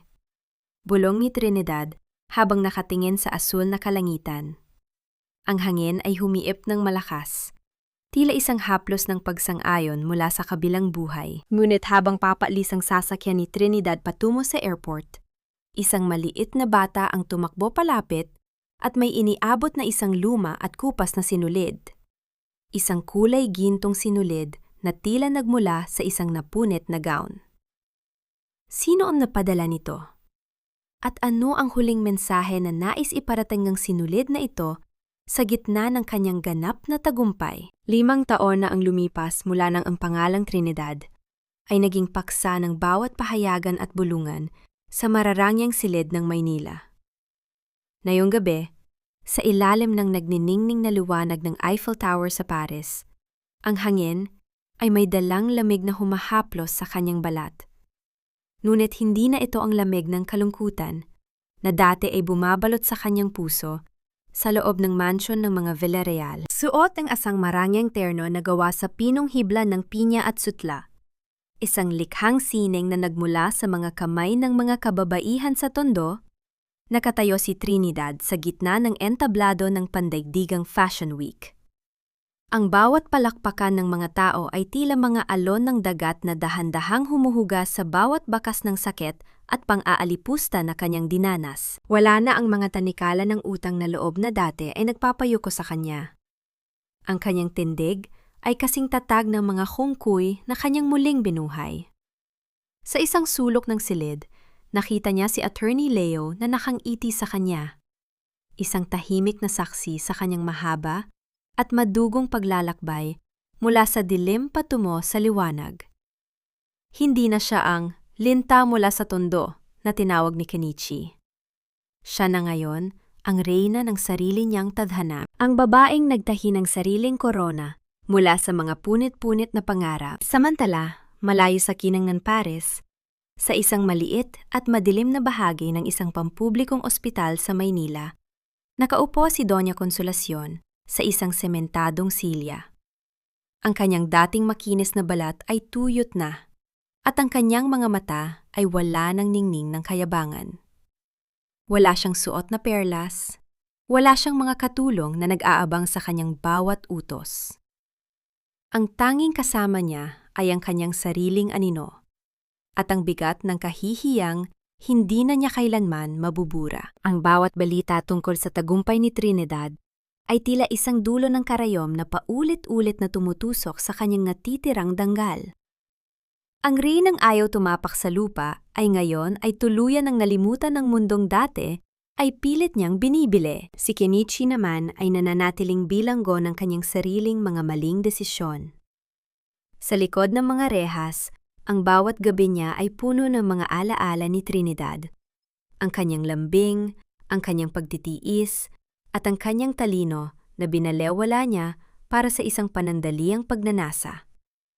Napagtanto niya na ang tunay na kayamanan ay hindi ang kumpanyang kinuha sa kanya, kundi ang babaeng hindi na niya kailanman muling mahahawakan. Ang pagsisisi ay isang habang buhay na sentensya na mas mabigat pa sa anumang hatol ng hukuman. Nang bumalik si Trinidad sa tondo pagkatapos ng kanyang matagumpay na paglalakbay, hindi siya sa isang palasyo tumuloy. Bumalik siya sa kanyang sungdet, kung saan ang tunog ng mga hungkoy ay tila isang masayang awit ng pasasalamat. Naupo siya sa harap ng kanyang sariling habihan, hinawakan ang mga sinulid na may kulay ng gabi at bukang liwayway. Naramdaman niya ang presensya ng kanyang ama sa bawat daloy ng hangin sa loob ng silid. Napatawad na ba niya sila? Sa kanyang bawat paghinga, naramdaman ni Trinidad na ang pagpapatawad ay hindi nangangahulugan ng pagbabalik sa nakaraan, kundi ang pagpapakawala sa bigat ng galit para sa kanyang sariling kapayapaan.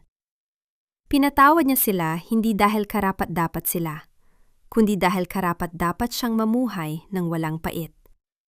Ang kanyang puso ay wala ng puwang para sa pot. Ito ay puno na ng pagmamahal para sa mga taong tinutulungan niya at para sa sining na nagligtas sa kanya. Natagpuan na niya ang tunay na kaligayahan sa payak na buhay. sa bawat tawa ng mga batang nag-aaral sa paaralang itinayo niya, sa bawat ngiti ng mga nanay na mayroon ng sapat na pagkain sa lamesa, at sa bawat hibla ng tela na nagdadala ng kwento ng kanilang katatagan. Ang bawat luha na pumatak sa kanyang mga mata noon ay naging mga tina na nagbigay ng kulay sa kanyang kasalukuyan. Ang buhay ay tila isang malaking habi. May mga bahaging mapusyaw, may mga bahaging madilim, at may mga bahaging tila mapuputol na. Ngunit hanggat hawak mo ang dulo ng iyong sariling sinulid, palaging may pagkakataon na bumuo ng isang bagong disenyo. Isang disenyo na mas matatag, mas makulay, at mas totoo. Dahan-dahang ipinikit ni Trinidad ang kanyang mga mata habang dinaramdam ang ritmo ng paghahabi sa paligid. Ang kanyang paglalakbay ay tapos na, at sa wakas, siya ay nasa tahanan na. Hindi sa isang bahay na gawa sa bato at ginto, kundi sa isang buhay na dinitahan ng sariling pagsisikap at binuo ng wagas na pag-asa.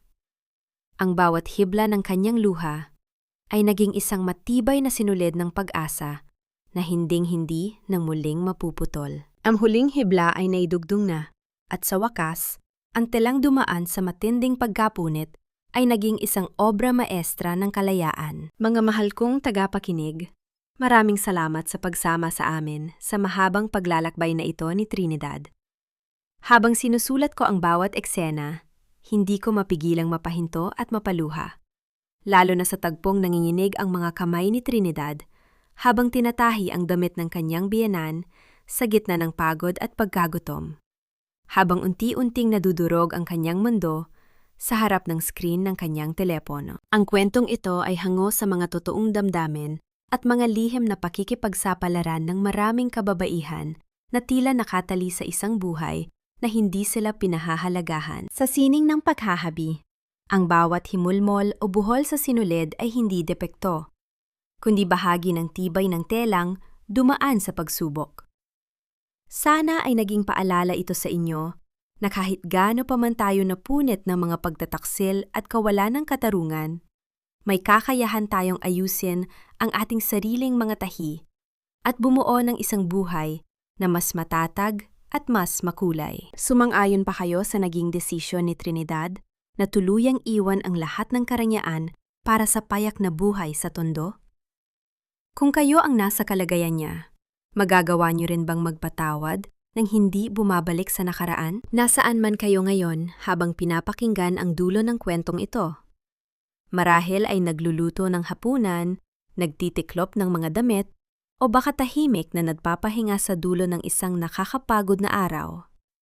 Sana ay naging kasama niyo kami sa inyong mga gawain. Huwag po kayong mahiyang mag-comment sa ibaba. Sabihin niyo sa amin kung anong bahagi ng kwento ang pinakanantig sa inyong damdamin. Huwag din pong kalimutang i-like at i-share ang ating video para lalong lumaganap ang mensahe ng pag-asa sa iba pang mga puso. Manatili po tayong matatag at may dangal sa bawat tahi ng ating sariling buhay. Pagpalain po kayong lahat. Pamagat ng kwento, habing luha, sinulid ng pag-asa. Paalala, ang lahat ng mga tauhan at sitwasyon sa kwentong ito ay likhang isip lamang, na binuo para sa layuning maghatid ng aliw at magbahagi ng positibong mensahe.